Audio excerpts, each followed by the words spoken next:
I don't have the energy, but we're going to do a quick follow-up to the Coleco Chameleon from the past week.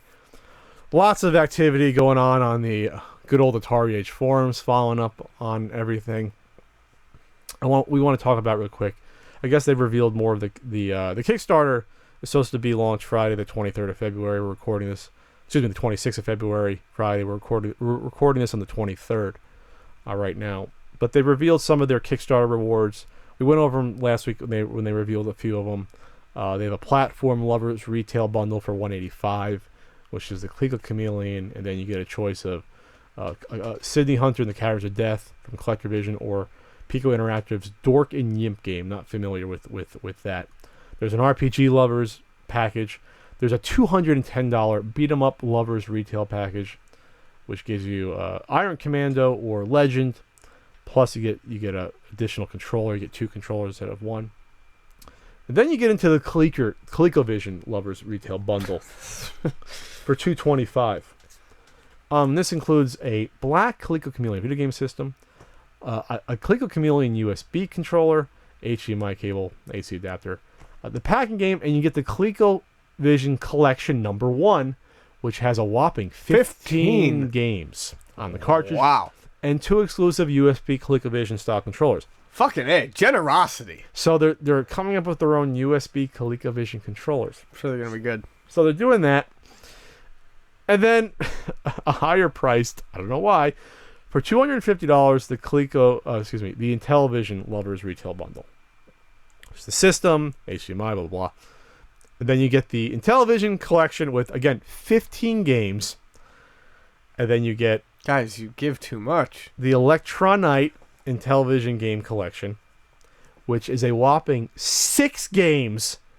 6? Is that a typo? Not 60. 6 games on their multi-cart. 6.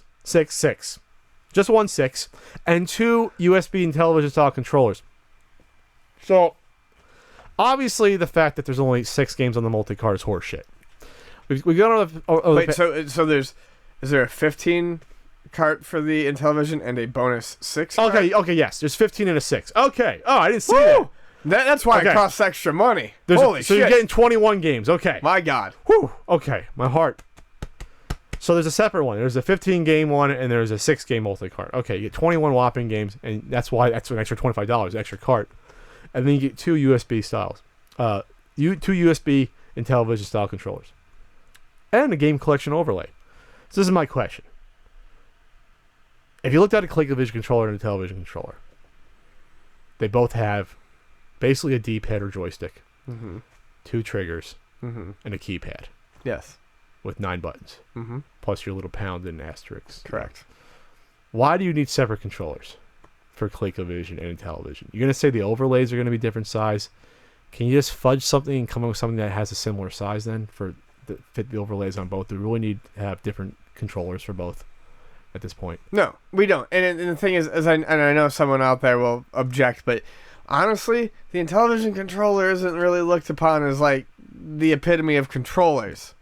So craft something with a number pad that is your... Look, if you're going to have to go out and create the molds for these and get these done, which is why I think a lot of people think that they're going to do some sort of contracting with @Games, which do the flashbacks, why not just make your own combo controller that has the number pad on it so that you can play? Sure. I mean, to me, that makes the most sense. I mean, now we're talking... Not only are we talking more money, but now we're talking clutter. So now we need 2 of these Intellivision controllers. Now we need 2 of these ColecoVision controllers. Okay. Yeah, that's the main problem. The second problem is the fact there's only 15 games on these fucking multi-carts. Which is absolutely fucking atrocious. We talked about in the past how these PS2 collections had a lot more for the Atari anthologies. and There's an Intellivision collection that has, I think, 30 games on it. Could be if more. Not more. It's huge for the PS2. The @Game systems, the Intellivision, ColecoVision have more games than that, don't they? Don't they have like 50? They do, but I guess the sound emulation is shit. But the point is they have more games on it. Yes. So it's not like it doesn't. Obviously, it's not a space issue. We know that these are games that are 2 kilobits. Yeah. You know, or kilobytes. Excuse me. So that's not really what I want to talk about. Here's want to bring it up. Here's my quick theory on this. There's not a lot of games announced for the system. My thinking is that if they string out these collections, at least they can say they have titles for a little while to come. Sure. So this is what I want to get into. The fact that I want to focus still because it's insane not to. The fact that the prototype was a Super Nintendo Mini in a Jaguar shell. Someone on February 21st on their Facebook page asks, will it be a SNES Junior in our system? You guys still haven't clarified why you did that.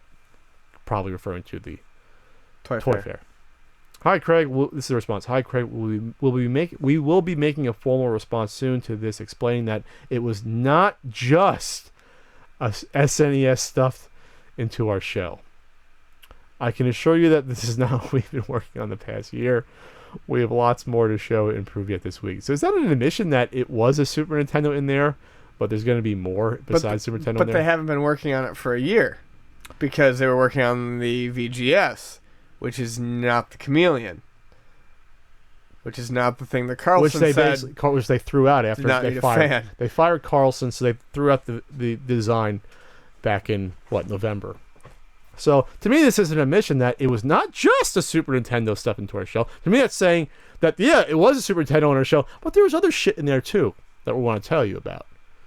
So if you can play devil's advocate for them and say, let's just think that there was a Super Nintendo parts in there. First of all, why would you have tried to solder something else onto this? Or would that justify the fact that they can say, oh, it was a prototype because we had a random chip on the Super Nintendo board using a Super Nintendo cart connector, using the AV out, using the controller ports because we're using Super Nintendo controllers. Playing Super Nintendo games that could have played on a normal Super Nintendo. Playing Super Nintendo games that will play only on a Super Nintendo because we don't have an FPGA that can play Super Nintendo games perfectly like the ones they were showing. So would that be enough to fudge it? I don't know. But the fact is now I think they're starting to realize that we cannot deny it anymore.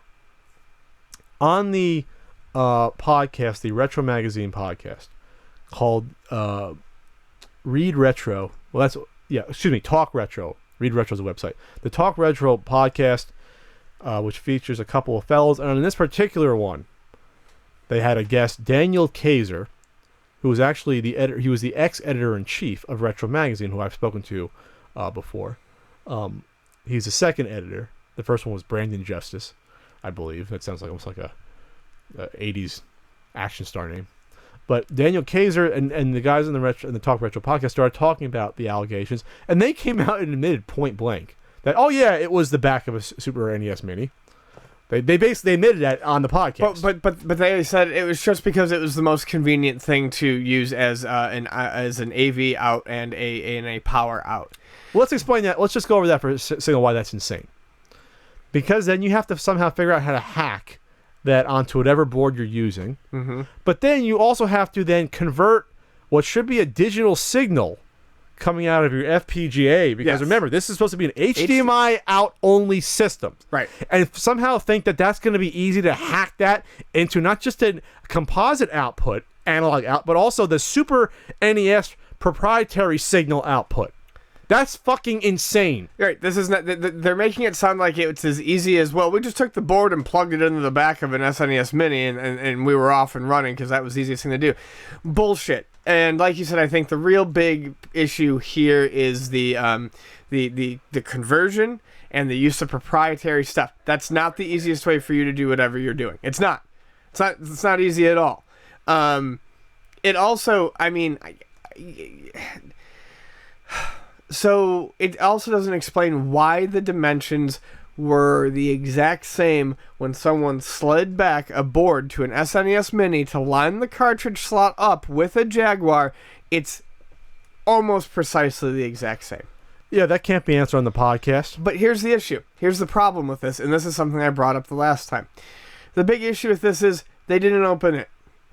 No. So by the time we get to the Kickstarter, they're going to show us something different, and by not opening it, they can say this was what was really in there, and there's no way to prove it otherwise. And they can, I mean, that's it. There is no way to actually catch them on. We all know, but there's no way to physically prove 100%. Sure. We're at 99.999 repeating, but we are not at 100%. One of the hosts of the podcast, I don't know which one. Remember, again, this is the official Retro Magazine, which is run by Mike Kennedy, holding the water of the Coleco Chameleon, talking about this system. Obviously, The guys writing their checks, they have to talk about this in a positive way. They can't bash it like we are, or try to be objective.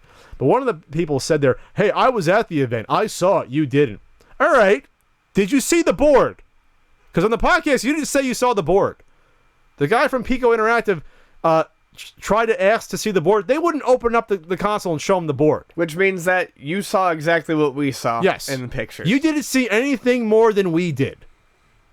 Or unless you are, and for some reason being quiet about it, and letting it run now over a week that everyone's saying that there's a Super NES Mini inside of there, and why haven't you refuted it with actual evidence? You know why? There's no evidence to refute it with. And it's too late. Even if it was their own board, why wouldn't you have taken pictures or video of it at the event? There's zero reason someone come at me with a veiled one, because it's not like they're going to get intellectual property stolen and a version of this, churned out before the Kickstarter. You can't steal intellectual property showing a board. There is no reason for them to have not shown the board as soon as allegations were made.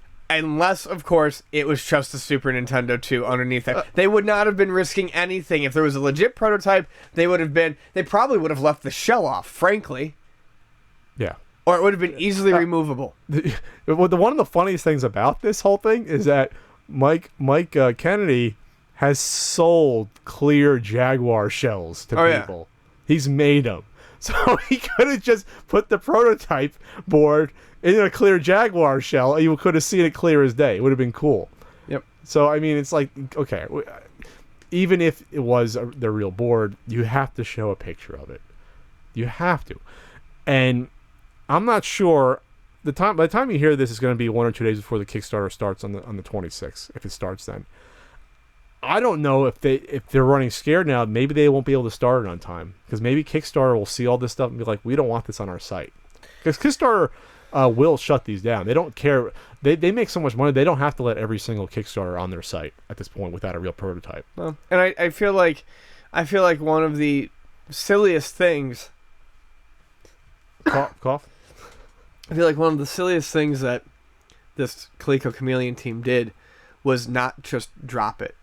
By constantly bringing it up and trying to refute what is obvious, they just keep generating more and more. They keep generating more and more attention to themselves. People will go see that Atari Age forum. People will go on YouTube and see our videos and other people's videos. Where if they just stopped fucking talking about it until they got to their Kickstarter, there would be enough people who didn't see this stuff.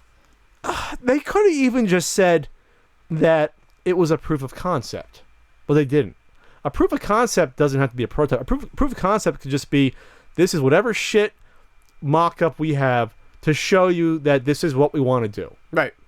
They could have said, if they had come out and said beforehand, hey guys, we're still working on the board, we're trying to have it done soon, but you know what, we don't have the time, so what we're going to have is called a proof of concept, and it means that it's not what's going to be for sale, and it's just going to show you us playing Super Nintendo games, and yes, it is a board, a Super Nintendo board. We want to just show you just basically how we want this to function, but and this what is you can expect from the games. What you can expect from the games, which are Super Nintendo games, but this is not what the final product is going to be, but it's a proof of concept. If they had said that up front, I think people would still have been a little leery, but they would have understood. Sure. But no, the whole time they said, we are going to have a prototype ready to show you. So I think they couldn't have said we only have a proof of concept, because if they said we have a proof of concept, Kickstarter would have said, fuck off. You cannot do a Kickstarter for a video game system without real hardware, and a proof of concept is not a real hardware. And that's what it always hinges on. So again, it's just funny that at this point, I think it's all smoke and mirrors to get to the Kickstarter, which we said last time.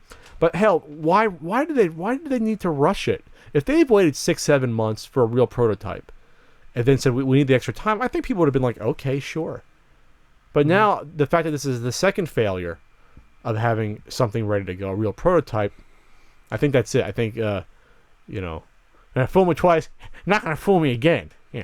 I still feel like this could get funded, and that's gonna be bad for the people who put money into it. But we'll wait and see. At this point, yeah, I just wanted to comment on the fact that the proof of concept thing came to my mind. I didn't think of it last week. That they could have said it was proof of concept, and I think there would have been a lot less of an issue versus saying it was a prototype.